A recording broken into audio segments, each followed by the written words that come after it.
Welcome knowledge sell YouTube চ্যানেলে। আমি সৌম্যদীপ রায়। আজকে এই ভিডিওতে ডিসি জেনারেটর ডিসকাস করব। Diploma second year third semester, BTech second year fourth semester, electrical engineering এর মেশিন পার্টের একটা কিন্তু মেন পোর্শন কিন্তু ডিসি জেনারেটর। এই ডিসি জেনারেটর ভিডিওকে আমরা তিনটে সেগমেন্টে ভাগ করেছি। ফার্স্ট সেগমেন্টে রেখেছি Faraday's law, main components of DC generator, working principle, EMF equation, voltage build up process of DC shunt generator, critical resistance, critical speed. Second segment এ রেখেছি কমিউটেশন আর আর্মেচার রিঅ্যাকশন। আর third সেগমেন্টে রয়েছে numerical problems of DC generator. আজকে segment 1 discuss করব এখানে। তো যদি পুরো DC generator বুঝতে চাও তাহলে এই পুরো ভিডিওটা তোমরা কিন্তু স্কিপ না করে দেখো। যদি ভালো লাগে অবশ্যই চ্যানেলটাকে সাবস্ক্রাইব করো, লাইক করো। কোনো কোয়ারি থাকলে ডিসি জেনারেটর নিয়ে কোনো কোয়ারি থাকলে বা এই ভিডিওর উপর কোনো কোয়ারি থাকলে তোমরা কিন্তু সেটা কমেন্ট সেকশনে জানিও। নলেজ সেল একটা টেকনিক্যাল ইনস্টিটিউট যেখানে আমরা অনলাইন আর অফলাইন দুই মোডেই কিন্তু আমরা ডিপ্লোমা, বিটেক, কম্পিটিটিভ এক্সামের ক্লাস করিয়ে থাকি। তোমরা যারা নেক্সট সেমিস্টারে বা অ্যাডমিশন নিতে ইন্টারেস্টেড তারা অবশ্যই আমাদের কন্ট্যাক্ট নাম্বার ডিসক্রিপশন বক্সে দেওয়া রয়েছে, আমাদের সাথে কন্ট্যাক্ট করো। আর তাছাড়া নলেজ সেল কিন্তু একটা লার্নিং অ্যাপ রয়েছে যেখানে কিন্তু যেটা গুগল প্লে স্টোরে অ্যাভেলেবেল, যেখানে কিন্তু একটা অর্গানাইজড ওয়েতে তোমরা সেখানে নোটস, রেকর্ডেড ক্লাসের ভিডিও, সবচেয়ে ইম্পর্টেন্ট হচ্ছে সাজেশন, যেটা লাস্ট সেমিস্টারে খুব কমন এসেছিল। সেই সাজেশন রয়েছে। সাজেশনের শুধু সাজেশন নেই, সেই সাজেশনের ডিসকাশন ভিডিও রয়েছে, এমসিকিউ, নিউমেরিক্যাল প্রবলেম সব কিন্তু ওইখানে অ্যাপে পেয়ে যাবে। তোমাদের রিকোয়ারমেন্ট অনুযায়ী তোমরা একটা নমিনাল সাবস্ক্রিপশন ফিস দিয়ে সেটা কিন্তু সাবস্ক্রাইব করো। সেমিস্টার এক্সামের জন্য কিন্তু, আপকামিং সেমিস্টার এক্সামের জন্য কিন্তু খুব হেল্পফুল হবে। আমরা টপিকে চলে আসছি, ডিসি জেনারেটর। ডিসি জেনারেটর যেখান থেকে শুরু করব আমরা কিন্তু একদম ফ্যারাডে ল থেকে স্টার্ট করব। কেননা ফ্যারাডে ল যদি ওখানে যদি আমাদের কোনো ডাউট থাকে, ঠিক করে না বুঝি, তাহলে কিন্তু ডিসি জেনারেটর বোঝা যাবে না। তো ফার্স্ট আমরা ফ্যারাডে ল থেকে স্টার্ট করব।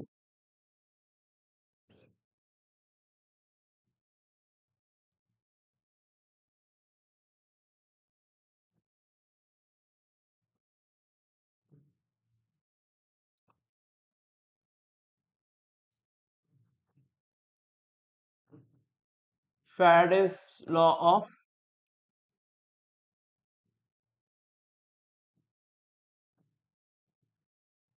Electromagnetic induction.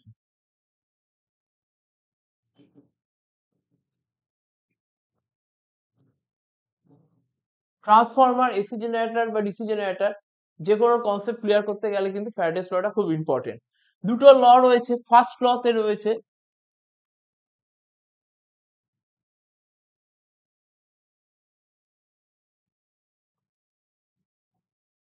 when a current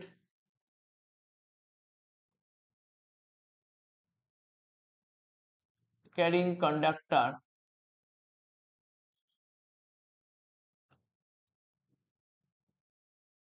cuts the magnetic field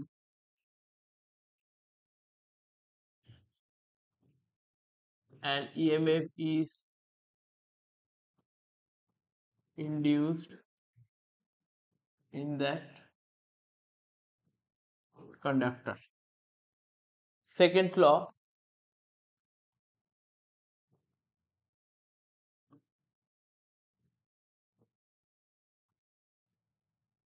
the magnitude of induced EMF is equal to the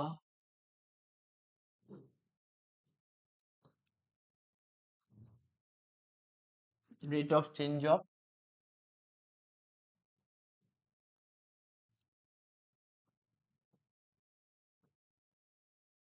flux linkage. First law, when a current carrying conductor cuts the magnetic field and EMF is induced in that conductor. Second law, the magnitude of induced EMF is equal to the rate of change of flux linkage. তো এটা বুঝতে গেলে আমরা ফার্স্টে ধরবো যে এখানে একটা যদি এন পোল থাকে তাহলে অবভিয়াসলি এর উপরের দিকে একটা এস পোল রয়েছে এরকম জায়গায়। তো এখানে যদি একটা এস পোল থাকে তাহলে নিচের দিকে এন পোল রয়েছে। যদি এরকম কনস্ট্রাকশন একটা এন পোল আর একটা এস পোল এরকম জায়গায় থাকে, তাহলে এই এন পোল থেকে এস পোল পর্যন্ত কিন্তু অনেক ম্যাগনেটিক লাইন্স থাকে।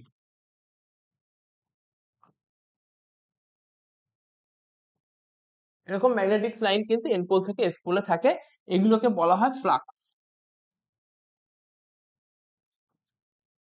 এর মধ্যে যদি আমরা একটা কন্ডাক্টরকে প্লেস করে দিই, এখন একটা কারেন্ট ক্যারিং কন্ডাক্টরকে যদি আমরা প্লেস করি, এই কন্ডাক্টরটা এই হরাইজন্টাল পজিশনে থেকে কতগুলো ফ্লাক্সকে লিঙ্ক করছে। আমি 7খানা ফ্লাক্স দেখিয়েছি অ্যাজ এ এক্সাম্পল, কিন্তু অ্যাকচুয়ালি ওইখানে অনেক বেশি ফ্লাক্স থাকে। তো এই হরাইজন্টাল পজিশনে এখানে এই কন্ডাক্টরটা 7টা ফ্লাক্সকে লিঙ্ক করছে, 1 2 3 4 5 6, 6টা ফ্লাক্সকে লিঙ্ক করছে। ফার্স্ট ল কি বলেছে, when a current carrying conductor cuts the magnetic field, একটা ম্যাগনেটিক ফিল্ড গুলোকে কি করছে, কাট করছে।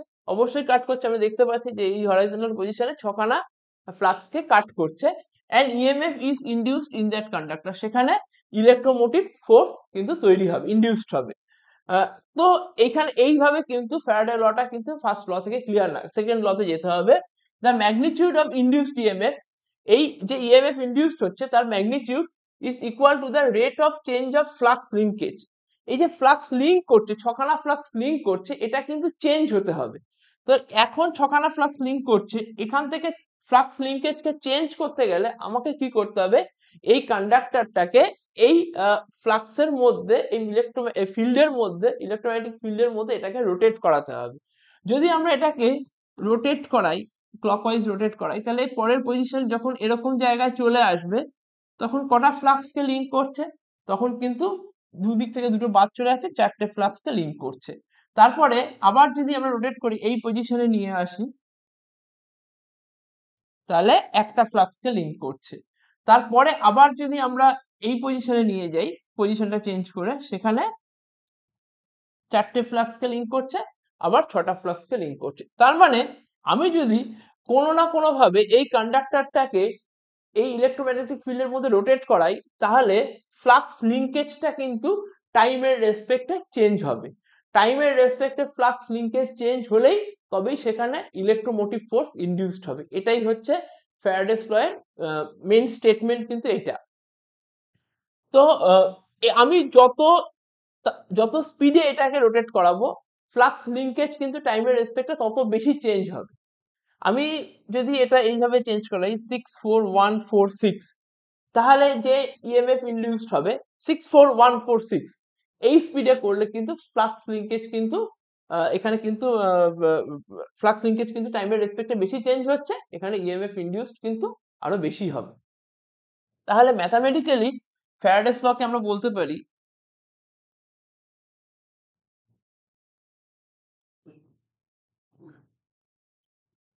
induced EMF E is equal to minus n d phi by dt, where যেখানে n হচ্ছে নাম্বার অফ টার্নস, যত টার্নস বেশি হবে, এই সলিডে যত টার্নস বেশি হবে, তত কিন্তু ইএমএফ ইনডিউস বেশি হবে। আর ডি ফাই বাই ডিটি হচ্ছে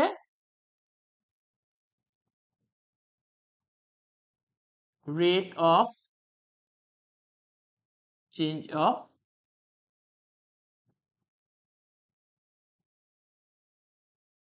ফ্লাক্স লিঙ্কেজ। এই মাইনাস সাইনটা হয়েছে কিন্তু লেঞ্জেস ল এর জন্য। নেক্সট, এটা গেল ফ্যারাডেস ল। নেক্সট হচ্ছে যে মোটর আর জেনারেটরের বেসিক ডিফারেন্সটা কি, আমি জাস্ট এখানে একটুখানি লিখে দিচ্ছি। মোটরের ক্ষেত্রে কি হয়, মোটরের ক্ষেত্রে আমরা ইলেকট্রিক্যাল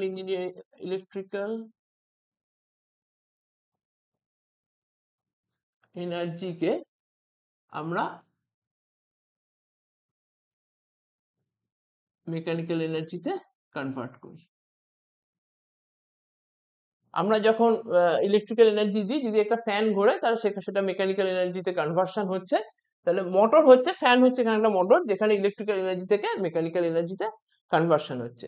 উল্টো দিকে জেনারেটর কি, আমরা টারবাইন দিয়ে টারবাইন ঘোরাই, টারবাইনের সাথে কাপলিং করে অল্টারনেটর ঘোরাই, সেখান থেকে আমরা কি হয়, এখান থেকে আমরা ইলেকট্রিক্যাল এনার্জি আমরা সেখানে আউটপুট হিসাবে ইলেকট্রিক্যাল পাই। মেকানিক্যালে ইনপুটে মেকানিক্যাল এনার্জি দিই, আউটপুটে আমরা ইলেকট্রিক্যাল এনার্জি পাই, সেটা হচ্ছে জেনারেটর। তাহলে জেনারেটর যদি বলি,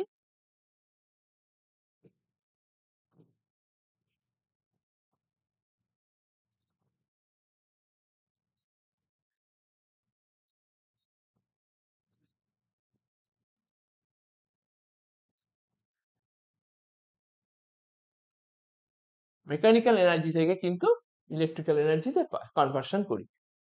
এরপর দুটো মানে রুল পড়তে হবে, Fleming's left hand rule, Fleming's right hand rule. Fleming's left hand rule আমরা যদি দেখি যে 4 ফিঙ্গার, মিডল ফিঙ্গার আর থাম, লেফট হ্যান্ডের 4 ফিঙ্গার, মিডল ফিঙ্গার আর থাম আর 90 degree to each other, then 4 finger directs the magnetic field. এই 4 ফিঙ্গারটা কিন্তু ম্যাগনেটিক ফিল্ডের ডিরেকশন দেবে। যদি দেয়, মিডল ফিঙ্গার যদি কারেন্টের ডিরেকশন দেয়, তাহলে থাম কার ডিরেকশন দেবে? Direction of rotation. মোটরের ক্ষেত্রে কিন্তু Fleming left hand rule applicable, যেখানে মোটরের রোটেশনের ডিরেকশনটা কোথা থেকে পাবো? লেফট হ্যান্ড রুলের থাম্বের ডিরেকশন থেকে পাবো। যদি আমার 4 ফিঙ্গার, মিডল ফিঙ্গার, থাম যদি 90 ডিগ্রিতে থাকে, যদি 4 ফিঙ্গার আমার ম্যাগনেটিক ফিল্ড, মিডল ফিঙ্গার আমার কারেন্ট, তাহলে থাম দেবে হচ্ছে, থাম ইন্ডিকেট করবে হচ্ছে ডিরেকশন অফ রোটেশন। মোটর কোন দিকে রোটেট করবে তার ডিরেকশন দেবে থাম। উল্টো দিকে জেনারেটরের ক্ষেত্রে সেম, যদি if the forefinger, middle finger and thumb are 90 degree to each other, forefinger directs the magnetic field, middle finger directs the current, then thumb directs the indicates the direction of induced EMF, যে EMF তৈরি হবে তার direction দেবে কিন্তু থাম। তো এইটা হচ্ছে basic difference Fleming left hand rule, right hand rule. Fleming left hand rule মোটরের জন্য applicable, Fleming right hand rule জেনারেটরের জন্য অ্যাপ্লিকেবল।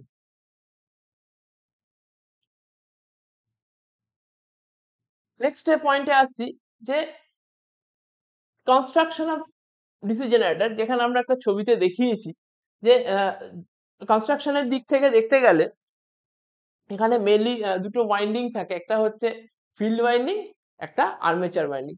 6টা মেন কম্পোনেন্টস কে যদি আমরা বলি, তাহলে ফার্স্ট কম্পোনেন্টস হচ্ছে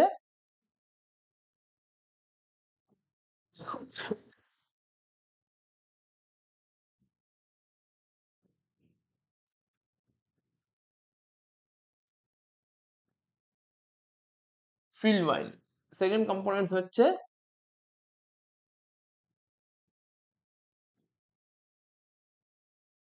আর্মেচার ওয়াইন্ডিং,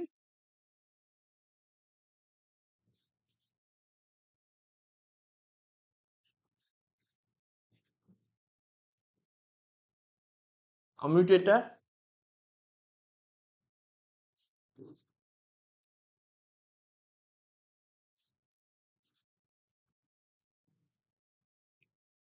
কার্বন ব্রাশ,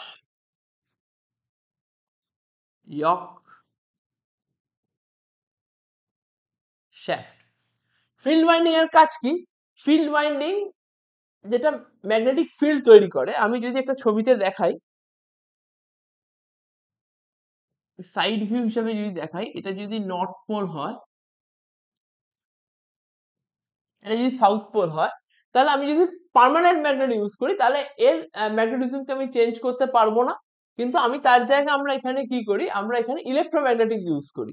তার মানে এখানে কয়েলিং করে এগুলোকে ম্যাগনেটে কনভার্ট করা হয়, এখানে কারেন্ট পাঠিয়ে ম্যাগনেটে কনভার্ট করা হয়। এই যে ওয়াইন্ডিং পাঠিয়ে এখানে এখানে ওয়াইন্ডিং এ কারেন্ট পাঠিয়ে, যে ওয়াইন্ডিং এ কারেন্ট পাঠিয়ে আমরা এটা করছি, এই ওয়াইন্ডিংটাকে ফিল্ড ওয়াইন্ডিং বলছে, কারণ এরাই ম্যাগনেটিক ফিল্ড ক্রিয়েট করছে। যদি এরকম জায়গায় এরকম পাঠাই, তাহলেই কিন্তু এখানে ম্যাগনেটিক ফিল্ড ক্রিয়েট হবে।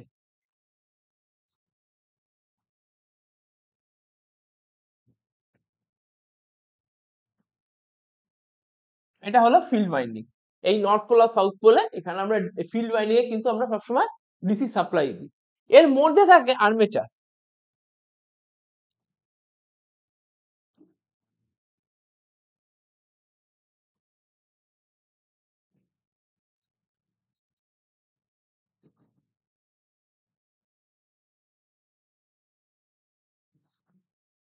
এর মাঝখানে থাকে হচ্ছে আর্মেচার। এই আর্মেচারের মধ্যে ওয়াইন্ডিং রয়েছে।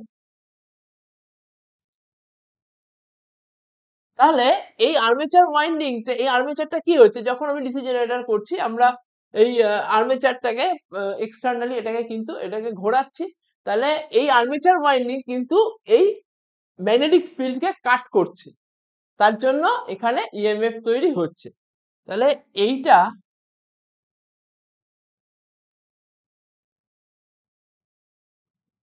আর্মেচার ওয়াইন্ডিং,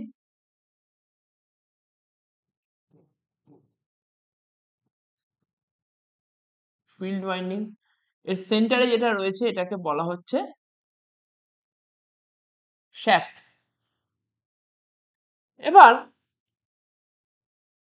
ফ্যারাডে ল থেকে এইটা আমাদের কাছে কিন্তু ক্লিয়ার রাখতে হবে, আর্মেচারে সব সময় অল্টারনেটিং ভোল্টেজ তৈরি হয়, এসি তৈরি হয়, আর্মেচারে কিন্তু কোনোদিন ডিসি তৈরি হয় না। তাহলে আর্মেচারে অল্টারনেটিং ভোল্টেজ তৈরি হয়, কিন্তু আমরা এখানে কনস্ট্রাকশনটা, এখানে আমরা কোন ডিসকাশনটা কিসের উপর করছি, ডিসি জেনারেটর।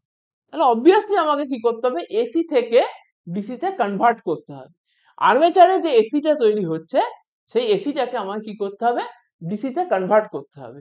কে করবে, কমিউটেটর করবে। কমিউটেটর জেনারেলি বাইরে থেকে যদি দেখা যায় তাহলে এটা এরকম দেখায়, এরকম সেগমেন্ট থাকে, এগুলোকে কমিউটেটর সেগমেন্ট বলে।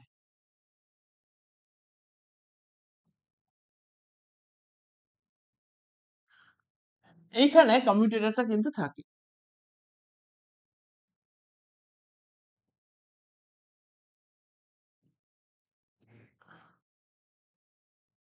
এটা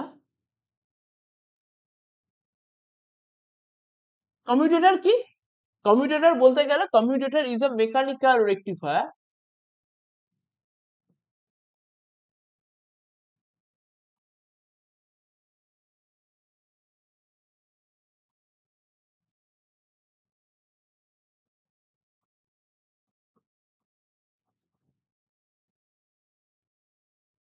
which converts AC to DC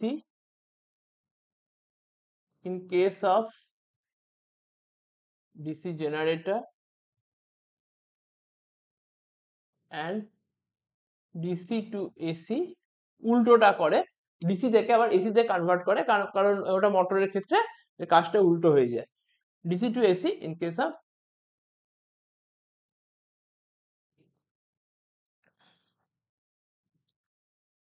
commutator কি, কমিউটেটর হচ্ছে একটা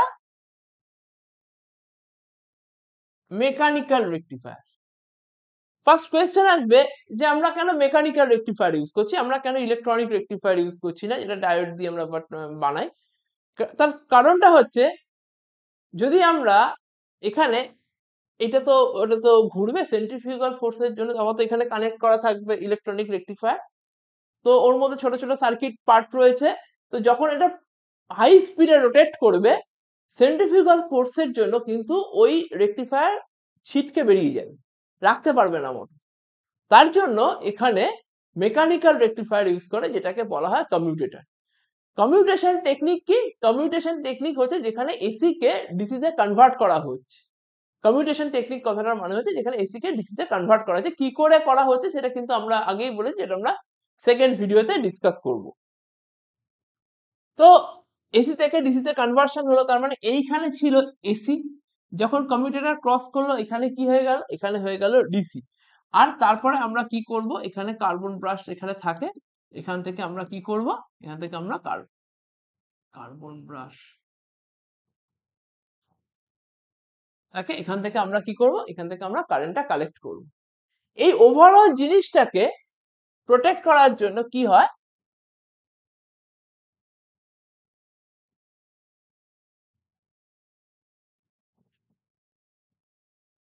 যে বাইরের স্ট্রাকচারটা থাকে সেটাকে বলে ইয়ক। তাহলে আমি যদি সাইড থেকে দেখি যে ডিসি জেনারেটর কিরকম হবে দেখতে, তাহলে এটা কিন্তু একটা সাইড ভিউ। তাহলে ফার্স্ট পোর্শন ম্যাগনেটিক, আমি একবার জাস্ট ওয়ার্কিং প্রিন্সিপালটা রিপিট করে দিচ্ছি। নর্থ পোল সাউথ পোলে আমরা ডিসি কারেন্ট পাঠালাম ফিল্ড ওয়াইন্ডিং এর কাজ, ফিল্ড ওয়াইন্ডিং এ ডিসি কারেন্ট পাঠালে সেখানে একটা ইলেকট্রোম্যাগনেটিক ফিল্ড তৈরি হবে, যেটা নর্থ পোল থেকে সাউথ পোলে থাকবে। তার মধ্যে আমরা শ্যাফট দিয়ে আর্মেচার রেখেছি, আর্মেচারের ভেতর ওয়াইন্ডিং রেখেছি। বাইরে থেকে এক্সটার্নালি আমরা যখন আর্মেচারটাকে ঘোরাবো, তখন এই আর্মেচারের ওয়াইন্ডিং গুলো এই ফিল্ড ওয়াইন্ডিং কে কাট করবে, বা ফ্লাক্সকে কাট, ফিল্ড ওয়াইন্ডিং বলছি সরি, ফ্লাক্সকে কাট করবে। ফ্লাক্সকে কাট করার জন্য এখানে একটা ইএমএফ ইনডিউসড হবে, সেটা অল্টারনেটিং নেচারের ইএমএফ ইনডিউস বা এসি। সেই এসি কে ডিসি তে কনভার্ট করবে, তার জন্য এখানে মেকানিক্যাল রেকটিফায়ার রয়েছে, কমিউটেটর রয়েছে, যেটা কিনা এসি কে ডিসি তে কনভার্ট করবে। যে ডিসি তে কনভার্সন হয়ে গেল, সেটাকে তো সেই কারেন্টটাকে, সেটা তো পুরোটা রোটেটিং পার্ট, এটা তো যখন ঘুরছে শ্যাফটটা তো ঘুরছে, তো ডিসিটাকে যখন কারেন্ট কালেক্ট করতে হবে, সেই কারেন্টটাকে কালেক্ট করতে হবে, তখন আমরা কি করব, কার্বন ব্রাশ কানেক্ট করব। কার্বন ব্রাশ কিন্তু এর সাথে টাচ করে থাকবে, চেপে থাকবে না, আবার লুজও থাকবে না, জাস্ট কানেক্ট করে থাকবে, স্প্রিং বাই স্প্রিং এটা কানেক্ট করে থাকবে। এর মধ্যে দিয়ে কিন্তু এরকম ভাবে যখন শ্যাফটটা ঘুরবে, তখন ওখান থেকে কিন্তু কারেন্ট কালেক্ট হয়ে আমাদের সার্কিটে চলে যাবে।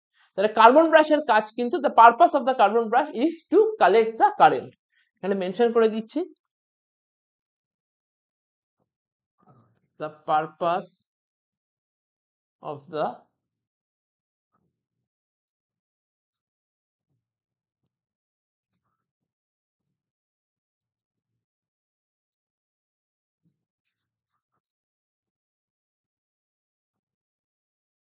Collect the current.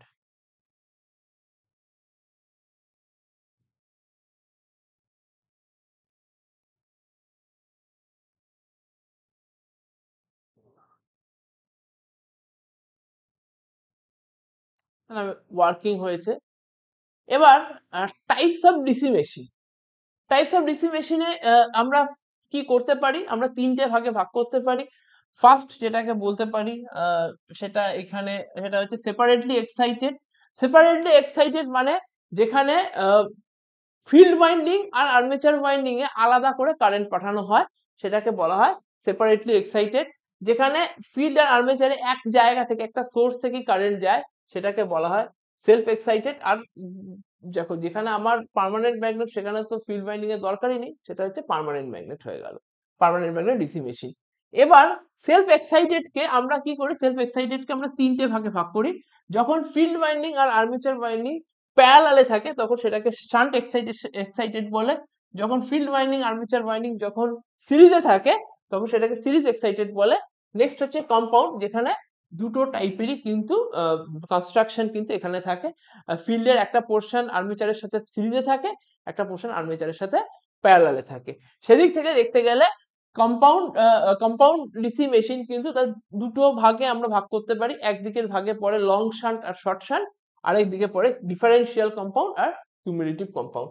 তার মানে কম্পাউন্ডের দুটো ভাগ, দুদিকের ভাগ হয়, একদিকের ভাগে পড়ে লং শান্ট শর্ট শান্ট, আরেক দিকের ভাগে পড়ে কিউমুলেটিভ কম্পাউন্ড আর ডিফারেন্সিয়াল কম্পাউন্ড। এখানে দেখিয়ে দিয়ে দিয়েছি, মেনশন করে দিয়েছি। তাহলে এইটা হচ্ছে বেসিক, আমি এখানে বলে দিলাম যে types of DC machine, types of DC generator কিভাবে হয় মেশিন। এবার কারেন্টের ডিরেকশনের উপর হয়ে ডিপেন্ড করে যে কনস্ট্রাকশনটা মোটর হবে না জেনারেটর হবে। অ্যাকচুয়ালি কনস্ট্রাকশনটা তো একই, কনস্ট্রাকশনটা এক। আমি যদি এখানে ইলেকট্রিক্যাল এনার্জি পাঠাই, যে যদি মেকানিক্যাল এনার্জি ওখানে আউটপুটে নিই, তাহলে সেটা কি হয়ে গেল, তাহলে সেটা মোটর হয়ে গেল। এবার যদি আমি ওই শ্যাফটটাকে বাইরে থেকে ঘোরাই, আর ওই আউটপুটে আমি যদি ওখানে কি পাবো, আমি যদি বাইরে থেকে ঘোরাই ফিল্ডের মধ্যে, তাহলে কিন্তু ওখানে আমি একটা ভোল্টেজ পাবো, তখন সেটা কিন্তু জেনারেটরের মতো কাজ করবে। তাহলে কনস্ট্রাকশনটা কিন্তু সেম থাকে, জাস্ট কিভাবে মানে আমি কি ইনপুট দেবো আর কি আউটপুট দেবো, তার উপর বেস করে হবে মোটর না জেনারেটর। ইএমএফ ইকুয়েশন আমি অফ ডিসি জেনারেটর দেখাবো। ইএমএফ ইকুয়েশনে কি থাকবে, ইএমএফ ইকুয়েশনে ফার্স্টে হচ্ছে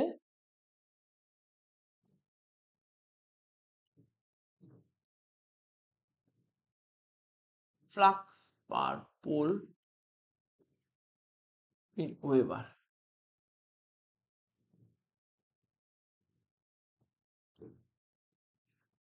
জেড হচ্ছে total number of conductor, N হচ্ছে speed in RPM, small N হচ্ছে স্পিড ইন আরপিএস, পি হচ্ছে total number of pole, A হচ্ছে number of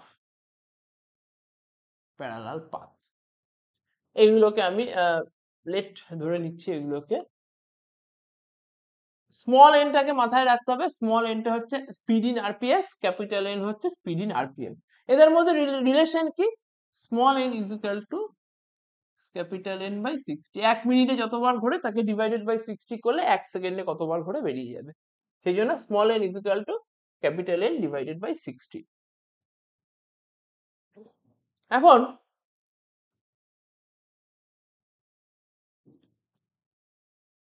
average value of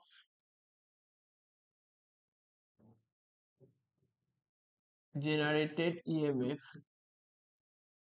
average value of generated EMF কি formula হবে? এটা equals two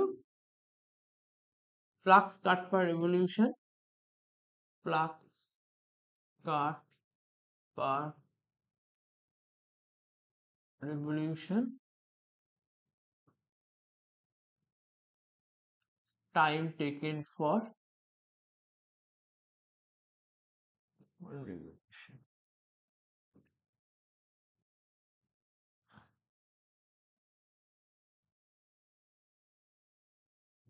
একটা flux, একটা পোলের আন্ডারে ফ্লাক্স হচ্ছে 5, একটা পোলের আন্ডারে। তাহলে টোটাল ডিসি জেনারেটরে যদি নাম্বার অফ পোলস পি হয়, তাহলে total flux cut per revolution কত হবে? p5। একটা পোলের আন্ডারে ফ্লাক্স 5, পি খানা পোলের আন্ডারে টোটাল ফ্লাক্স কত হবে? p5। তাহলে ফ্লাক্স কাট পার রেভলিউশন এইটা হবে p5। Time taken for one revolution, N খানা রেভলিউশন হয়, এন নাম্বার অফ রেভলিউশন হয় 1 সেকেন্ডে, 1 সেকেন্ড। তাহলে ওয়ান নাম্বার অফ রেভলিউশন হবে 1/m সেকেন্ড। এন খানা রেভলিউশন যদি 1 সেকেন্ডে হয়, তাহলে একটা রেভলিউশন 1/n সেকেন্ডে। তাহলে এটা হয়ে গেল p5n বা p5 ক্যাপিটাল N বাই 60। আমরা এখান থেকে জানি এটা। টোটাল ভোল্টেজ জেনারেটেড, এবার আসছি total voltage generated.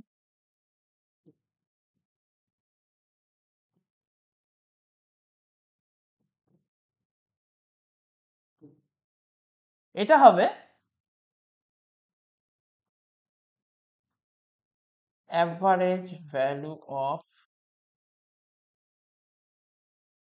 Generated EMF per conductor. এটা একটা কন্ডাক্টরের এগেইনস্টে value of generated EMF per conductor into Z by A. Z by এটা কোথা থেকে এলো? Total number of conductor Z, parallel path হচ্ছে এ, তাহলে পার প্যারালাল পাথে কত কন্ডাক্টর রয়েছে সেটা হচ্ছে জেড বাই এ। তাহলে এটাকে আমি ফার্স্টে লিখতে পারি, এইভাবে না লিখে ফার্স্ট লিখতে পারি number of conductor per parallel path.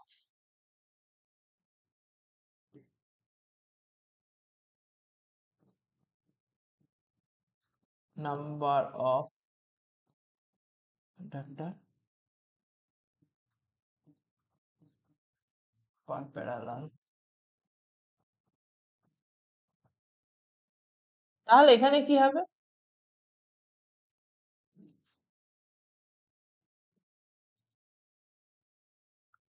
E is equal to EG, EG total হবে average value of generated EMF p5n by 60 আর number of conductor per parallel path এটা কত? Z by A.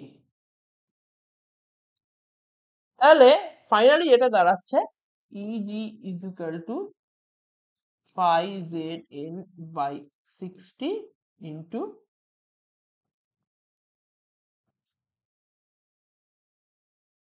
P by A. Number of conductor per parallel path, কতগুলো conductor, Z খানা conductor total, তাহলে A খানা হচ্ছে parallel path রয়েছে, তাহলে number of conductor per parallel path, আমি যদি এখানে মেনশন করে দিই number of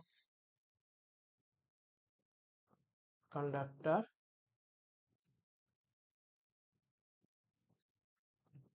per parallel path set by A, তাহলে এইটা দাঁড়ালো EMF equation of DC generator.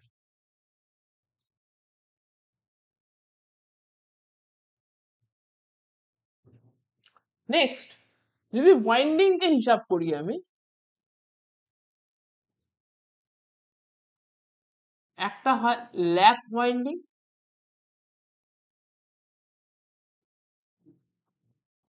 একটা হয় wave winding.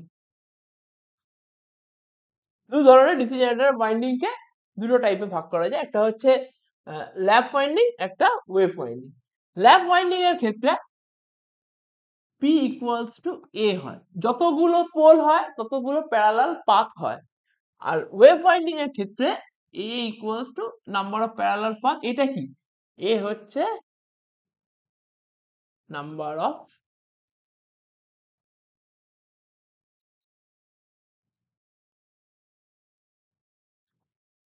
Parallel path. Application কোথায়, এখানে সব সময় কিন্তু ওয়েভ ওয়াইন্ডিং মানে আমাকে যখন নিউমেরিক্যাল প্রবলেমস আমি ডিসকাস করব তখন কিন্তু আমাকে এটা সবসময় মাথায় রাখতে হবে যে ওয়েভ ওয়াইন্ডিং যদি কোয়েশ্চেনে বলে দেয় তাহলে কিন্তু প্যারালাল পাথ সবসময় আমাকে 2 ধরে নিতে হবে। আর যদি আমার ল্যাপ ওয়াইন্ডিং বলে দেয় তাহলে যতগুলো পোল রয়েছে ততগুলো কিন্তু প্যারালাল পাথ হবে। অ্যাপ্লিকেশন কোথায়, অ্যাপ্লিকেশন ল্যাপ ওয়াইন্ডিং ইউজ করা হয় হাই কারেন্ট লো ভোল্টেজের ক্ষেত্রে, হাই কারেন্ট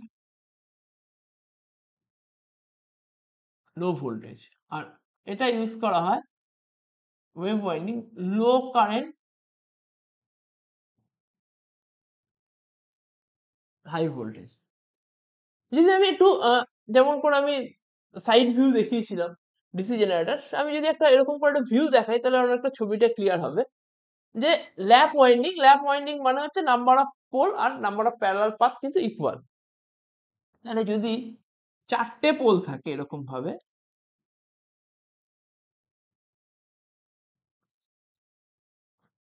তাহলে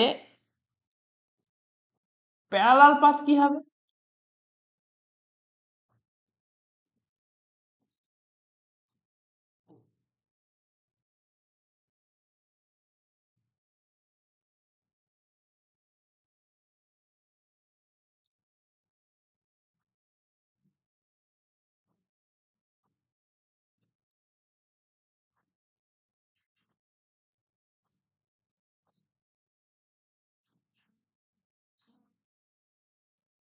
তাহলে এখানে পোল 1, পোল 2, পোল 3, পোল 4, এখানে নাম্বার অফ প্যারালাল পাথ কিন্তু 1, এটাই যে 1, এখানে নাম্বার অফ প্যারালাল পাথ 2, এখানে 3, এখানে 4। তাহলে এখানে নাম্বার অফ প্যারালাল পাথ, এইটাকে এগুলোকে প্যারালাল পাথ বলছি, এইটাকে হচ্ছে প্যারালাল পাথ বলছি। তাহলে এখানে প্যারালাল পাথ আর নাম্বার অফ পোল কিন্তু ইকুয়াল, তাহলে এটা কি ওয়াইন্ডিং হয়ে গেল, ল্যাপ ওয়াইন্ডিং হয়ে গেল। এখানে ওয়েভ ওয়াইন্ডিং এর ক্ষেত্রে কি হবে, একই সিমিলার ধরে নি, 4টে পোল রয়েছে,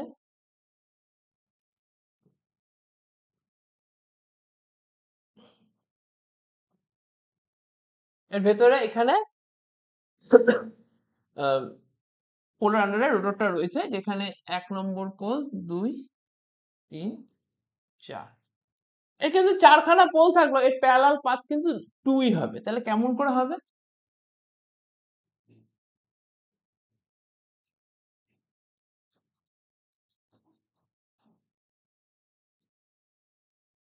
এখানে এটা প্যারালাল পাথ 1, প্যারালাল পাথ 2, তাহলে এখানে নাম্বার অফ প্যারালাল পাথ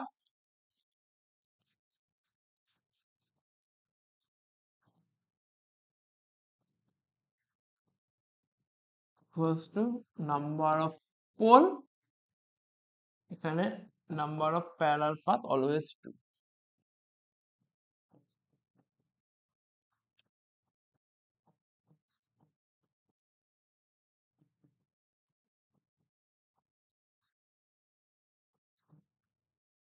এটা ওয়েভ ওয়াইন্ডিং।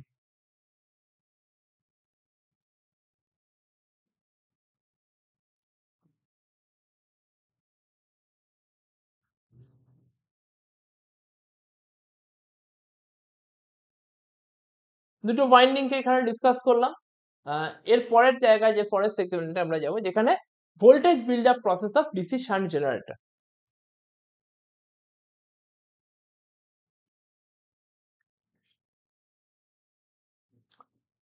যদি এইটা হচ্ছে একটা এটা একটা ডিসি শান্ট জেনারেটর, যেখানে ফিল্ড ওয়াইন্ডিং আর আর্মেচার ওয়াইন্ডিং প্যারালালে রয়েছে।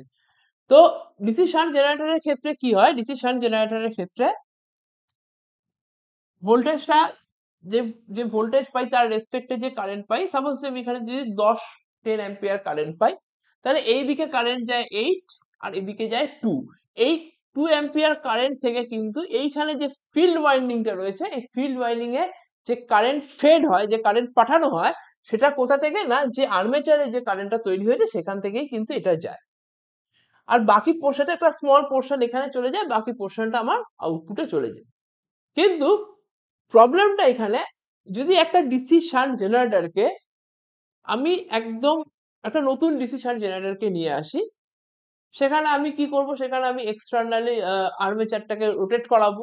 আর্মেচারটাকে যখনই আমি এক্সটার্নালি এখানে ঘোরাবো, তখন সেটা কি হবে, সেটা তো ভোল্টেজ তৈরি ইনডিউসড হওয়ার কথা, ইএমএফ ইনডিউসড হওয়ার কথা, কিন্তু সেখানে ইএমএফ ইনডিউসড হবে না। কেননা এখানে তো নতুন অবস্থায় এসছে, মানে এখানে কোনো কারেন্ট যায়নি, ফিল্ড ওয়াইন্ডিং এ কোনো কারেন্ট যায়নি। ফিল্ড ওয়াইন্ডিং এ কোনো কারেন্ট যদি না যায়, তাহলে ম্যাগনেটিক ফিল্ড কিন্তু এখানে প্রডিউসড হয়নি। ম্যাগনেটিক ফিল্ড না থাকলে যতই আমি তার ভেতরে আর্মেচারকে রোটেট করাই না কেন, সেখানে কিন্তু কোনোভাবেই কিন্তু ইএমএফ ইনডিউসড হবে না। তো ফার্স্ট ম্যাগনেটিক ফিল্ড কিন্তু সেখানে থাকতে হবে। তার জন্য আমরা কি করব, ডিসি শান্ট জেনারেটরকে অ্যাজ এ মোটর হিসেবে চালাবো। তার মানে এখানে আমরা কারেন্ট পাঠাবো। যেই আমি এখানে কারেন্ট পাঠাবো, সঙ্গে সঙ্গে কি হবে, এই ফিল্ড আর আর্মেচারে কারেন্ট যাবে। যেমন একটা ফিল্ডে কিছুটা পোর্শন কারেন্ট যাবে, এখান থেকে ফিল্ডে কিছুটা পোর্শন কারেন্ট যাবে, কিছুটা পোর্শন আর্মেচারে যাবে। তারপরে আমি ডিসি শান্ট জেনারেটর মোটরটাতে কারেন্ট পাঠানো বন্ধ করে দেবো। যেই আমি ওখানে সাপ্লাই বন্ধ করে দেবো, সঙ্গে সঙ্গে ওর মধ্যে যে ম্যাগনেটিক ফিল্ডটা ছিল, কারেন্ট ফিল্ড ওয়াইন্ডিং এ কিন্তু কারেন্ট আর যাবে না, কিন্তু যে ম্যাগনেটিক ফিল্ড ক্রিয়েট হয়েছিল, ফিল্ড ওয়াইন্ডিং এ কারেন্ট না যাওয়া সত্ত্বেও ওই ম্যাগনেটিক ফিল্ডটা কিন্তু থেকে যাবে, তার কিছুটা পোর্শন কিন্তু থেকে যাবে। এই আমি ফিল্ড কারেন্ট পাঠালাম, তারপর ফিল্ড কারেন্ট সাপ্লাই বন্ধ করে দিলাম, কিন্তু ওর মধ্যে ম্যাগনেটিক ফিল্ড থেকে গেল। এইটাকে বলা হয় রেসিডুয়াল ম্যাগনেটিজম। খুব ইম্পর্টেন্ট, এই রেসিডুয়াল ম্যাগনেটিজম আছে বলেই ডিসি শান্ট জেনারেটর কিন্তু আমরা তখন ভোল্টেজটাকে আবার বিল্ড আপ করতে পারি। ইনিশিয়াল ভোল্টেজ বিল্ড আপ করার জন্য যে ম্যাগনেটিক ফিল্ড দরকার, সেটা কোথা থেকে পাই, রেসিডুয়াল ম্যাগনেটিজম থেকে পাই। আমরা এরপর কি করব, আমরা এবার এবার রেসিডুয়াল ম্যাগনেটিজমের জন্য কিছুটা ম্যাগনেটিক ফিল্ড রয়েছে, এবার আমি এই আর্মেচারটাকে এখানে কি করব, এই আর্মেচারটাকে ঘোরাবো। তাহলে ফার্স্ট এখানে কত তৈরি হবে, ফার্স্ট এখানে আমি ধরছি যে 10 তৈরি হয়েছে। 10 তৈরি হলে এখানে যখন এখান থেকে আমি 10 অ্যাম্পিয়ার পাবো, এদিকে আমার 8 গেল, এদিকে আমার 2 গেল। তাহলে ম্যাগনেটিক ফিল্ড কি হলো, যেহেতু কারেন্ট গেল, এবার ম্যাগনেটিক ফিল্ড আরো স্ট্রং হলো। ম্যাগনেটিক ফিল্ড স্ট্রং হওয়ার জন্য ওই ডিসি শান্ট জেনারেটরের আউটপুট কিন্তু বাড়বে। বেড়ে ধরছি এরপর কত হলো, 20 হলো। তখন এদিকে যাবে 16, এদিকে যাবে 4। আমরা যদি এইটাকে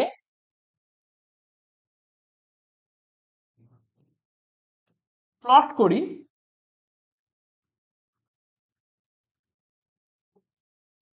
ফিল্ড কারেন্ট আইএফ দেখায়, নো লোড আর্মেচার ভোল্টেজ ইয়ে রাখি এখানে,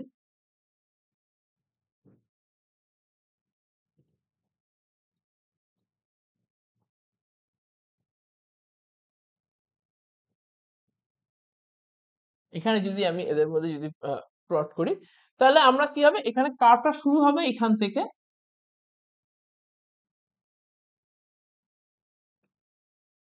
যে যত আমি ফিল্ড কারেন্ট বাড়াবো, তত কি হবে, আর্মেচার ভোল্টেজ বাড়তে থাকে, বাড়তে বাড়তে বাড়তে একটা টাইমে গিয়ে এটা কি হবে, এটা স্যাচুরেশন, কার্ভটা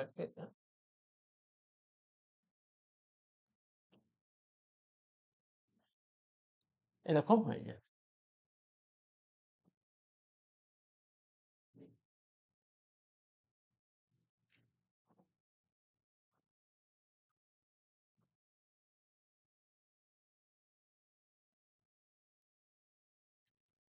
একটা জায়গায় গিয়ে এইখানে গিয়ে কার্ভটা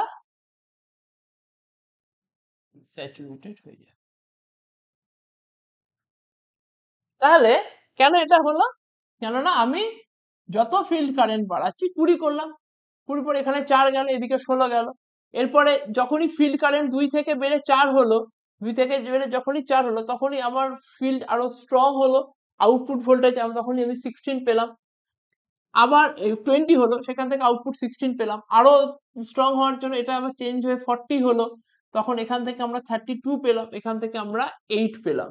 এইভাবে কি হবে, জিনিসটা কিউমুলেটিভ ওয়েতে কিন্তু বাড়তে থাকবে, যখন বাড়তে থাকবে তখন এই কার্ভটা কিন্তু যত ফিল্ড কারেন্ট বাড়াচ্ছে, আর্মেচার ভোল্টেজ কিন্তু তত বাড়তে থাকছে, বাড়তে বাড়তে কিন্তু যেহেতু একটা রেটিং রয়েছে, ডিসি শান্ট জেনারেটরের একটা স্ট্যান্ডার্ড রেটিং রয়েছে, যে তার উপরে আর তার থেকে বড় ডিসি শান্ট জেনারেটর হতে পারে না, তখন একটা টাইমে গিয়ে কি হবে, সেইটা কিন্তু যতই ফিল্ড কারেন্ট বাড়াই না কেন, আর আর কিন্তু আর্মেচার ভোল্টেজ বাড়বে না, একটা জায়গায় গিয়ে ওটা স্যাচুরেটেড হয়ে যাবে।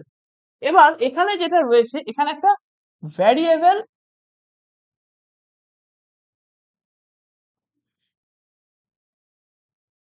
এখানে আমি একটা ভ্যারিয়েবল রেজিস্ট্যান্স রেখেছি, field resistance, variable field resistance রয়েছে, তো এই ভেরিয়েবল ফিল্ড রেজিস্ট্যান্সটা কিন্তু এটাকে আমি চেঞ্জ করতে পারি, চেঞ্জ করে ফিল্ড কারেন্টকে চেঞ্জ করতে পারি, তাহলে পার্টিকুলার একটা ফিল্ড রেজিস্ট্যান্স যদি এখানে রাখি, তাহলে সেইটা কিন্তু এরকম হয়ে রইল, তাহলে এটা হচ্ছে ফিল্ড রেজিস্ট্যান্স লাইন, এই যে লাইনটা, এটা হচ্ছে ফিল্ড রেজিস্ট্যান্স লাইন।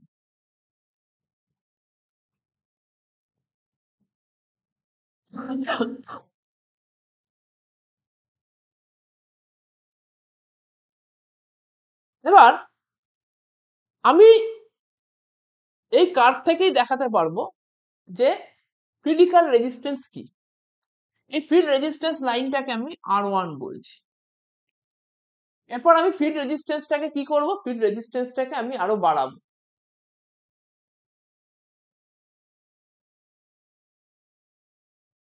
যদি ফিল্ড রেজিস্ট্যান্সটা বাড়াই, তাহলে কার্ভটা কিন্তু এরকম, ওই লাইনটা কিন্তু উপরের দিকে উঠলো, এটা কত হলো, R2 হলো, আরো যদি ফিল্ড রেজিস্ট্যান্স বাড়াই, এটা কত হলো, R3 হলো, তাহলে তিনটে ফিল্ড রেজিস্ট্যান্স এখানে আমি রেখেছি, এটা একটা R1, একটা R2, একটা R3, তাহলে সবচেয়ে বেশি ফিল্ড রেজিস্ট্যান্স এখানে R3, তার থেকে ফিল্ড রেজিস্ট্যান্স টু R2, সবচেয়ে স্মল হচ্ছে এখানে R1।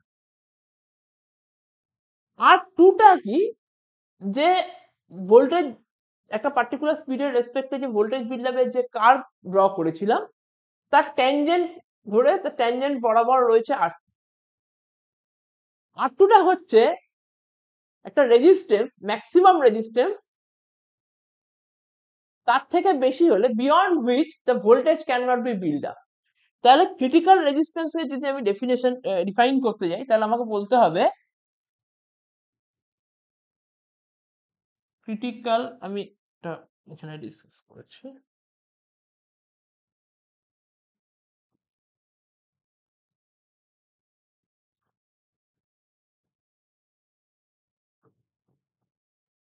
critical resistance is a maximum value of field resistance beyond which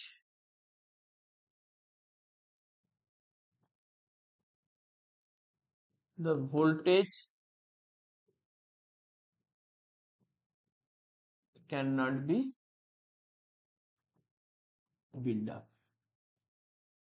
যে রেজিস্ট্যান্সের উপরে গেলে, এটা আগেরটাতে দেখলেই বুঝতে পারবে, যে রেজিস্ট্যান্সের উপরে গেলে এই রেজিস্ট্যান্সের ভ্যালু যদি আমি ধরছি যদি 5 হয়, এটা যদি 3 হয়, এটা যদি 7 হয়, তাহলে 5 আছে, 5.1 গেলে রেজিস্ট্যান্সের ভ্যালু যখন 5.1 হয়ে যাবে তখন কিন্তু আর ভোল্টেজ বিল্ড আপ হবে না। তার মানে রেজিস্ট্যান্স লাইনটাকে সবসময় এই যে ভোল্টেজ বিল্ড আপের যে লাইনটা রয়েছে তার নিচে থাকতে হবে। রেজিস্ট্যান্স লাইনকে সবসময় ভোল্টেজ বিল্ড আপের লাইনের নিচে থাকতে হবে। এটা যদি টাচ করা আছে, ট্যানজেন্ট বরাবর রয়েছে, সেটা ক্রিটিক্যাল রেজিস্ট্যান্স, তার থেকে বেশি হয়ে গেলে কিন্তু আর ভোল্টেজ বিল্ড আপ হবে না। তাহলে critical resistance is a maximum value of field resistance beyond which the voltage cannot be built up. তার উপরে গেলে ভোল্টেজ তৈরি হবে না। ক্রিটিক্যাল রেজিস্ট্যান্সের উপরে রেজিস্ট্যান্স যদি আমি নিয়ে যাই, সেখানে কোনো আউটপুট ভোল্টেজ জেনারেটর থেকে আমি পাবো না। সিমিলারলি ক্রিটিক্যাল স্পিড রয়েছে। ক্রিটিক্যাল স্পিড কি? এটা critical resistance. Critical speed is the minimum value of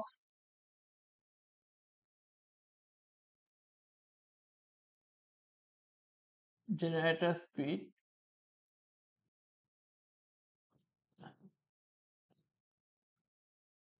below which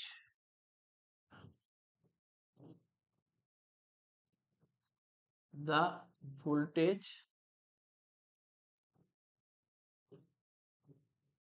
cannot be built up for a particular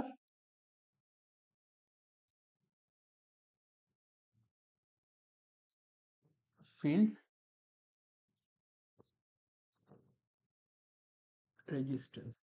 Critical speed is the minimum value of generator speed below which, যার নিচে চলে গেল, যে speed, একটা speed কিন্তু আমার দরকার, একটা পার্টিকুলার ফিল্ড রেজিস্ট্যান্সের রেসপেক্টে একটা স্পিড দরকার, যার যেখানে ভোল্টেজ বিল্ড আপটা হবে।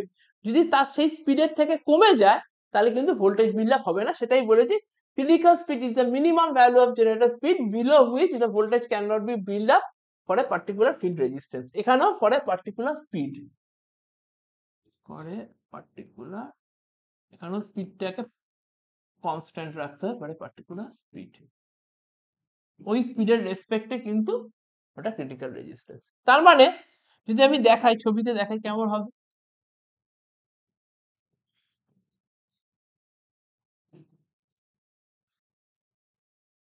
এটা ফিল্ড কারেন্ট নিয়েছি আর এদিকে নো লোড আর্মেচার ভোল্টেজ নিয়েছি। এদের মধ্যে যখন কার্ভ করছি আমরা, তাহলে কি হচ্ছে, একটা পার্টিকুলার রেজিস্ট্যান্স লাইন নিয়েছি,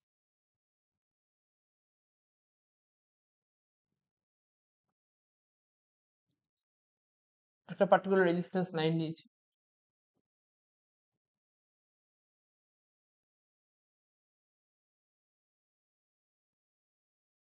এই একটা হতে পারে, এই একটা স্পিড হতে পারে, এই একটা স্পিড হতে পারে। এই স্পিডটাকে আমি n1 বলছি, n2 বলছি, n3 বলছি। কোন স্পিডটা বেশি এখানে? এখানে বেশি হচ্ছে n3 ম্যাক্স, এখানে n3, তার থেকে ছোট হচ্ছে n2, তার থেকে ছোট হচ্ছে n1। n1টা এখানে ক্রিটিক্যাল স্পিড, যেটা কিনা রেজিস্ট্যান্সের ট্যানজেন্ট বরাবর যে কার্ভটা রয়েছে সেটা কিন্তু, সেটাকে বলা হয় ক্রিটিক্যাল স্পিড। তাহলে n1 হচ্ছে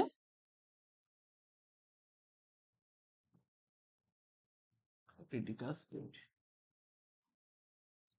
ও একটা জিনিস এখানে মেনশন করা হয়নি, যে এই যে এই জিনিসটা কোথা থেকে আসছে। সবসময় ভোল্টেজ বিল্ড আপ যখনই হচ্ছে তখনই আমরা কিন্তু এই পয়েন্ট থেকে শুরু করছি। এইটা হয় ফর রেসিডুয়াল ম্যাগনেটিজম। এটা কিন্তু এই পোর্শনটা হয় কিন্তু এইখান থেকে, ওই জন্য শুরু হয় কার্ভটা। এটা কার জন্য হয়? এটা রেসিডুয়াল ম্যাগনেটিজমের জন্য হয়। যাই হোক, এই অবধি আমি এই ভিডিওতে এখানে দেখালাম যে critical speed, critical resistance, voltage build up process, EMF equation, components, working principle, lap winding, wave winding, এই ডিসকাশনটা এই ভিডিওতে রইলো। যদি ভিডিওটা ভালো লাগে আবারও বলবো চ্যানেলটাকে প্লিজ সাবস্ক্রাইব করো। আর যদি আমাদের ক্লাস তোমাদের ভালো লাগে তাহলে অনলাইন বা অফলাইন মোডে তোমরা ডিপ্লোমা হও বা বিটেক হও বা কম্পিটিটিভ এক্সামে যদি ইন্টারেস্টেড হও তাহলে আমাদের অনলাইন অফলাইন মোডে ক্লাস জয়েন করতে পারো। জেনারেলি ইভিনিং এ আমরা অফলাইন এই অনলাইন ক্লাসগুলোকে রাখি, যাতে তোমরা কলেজের পরে সেই রাতের দিকে টাইমটা দিতে পারো। সমস্ত ক্লাসের রেকর্ডেড ভিডিও কিন্তু তোমরা পেয়ে যাবে, সে একটা এই অ্যাপ থেকে পেয়ে যাবে। তার জন্য তোমরা কিন্তু তোমাদের কিন্তু সেখানে সেই কোর্সটাকে কিন্তু একটা মিনিমাল একটা সাবস্ক্রিপশন ফিস দিয়ে কোর্সটাকে তোমাদের নিতে হবে। আর যদি এই ভিডিও ওরিয়েন্টেড কোনো কোয়েরি থাকে অবশ্যই সেটা তোমরা এখানে কমেন্ট করে জানিও। আমি চেষ্টা করব as soon as possible response করার। Thank you.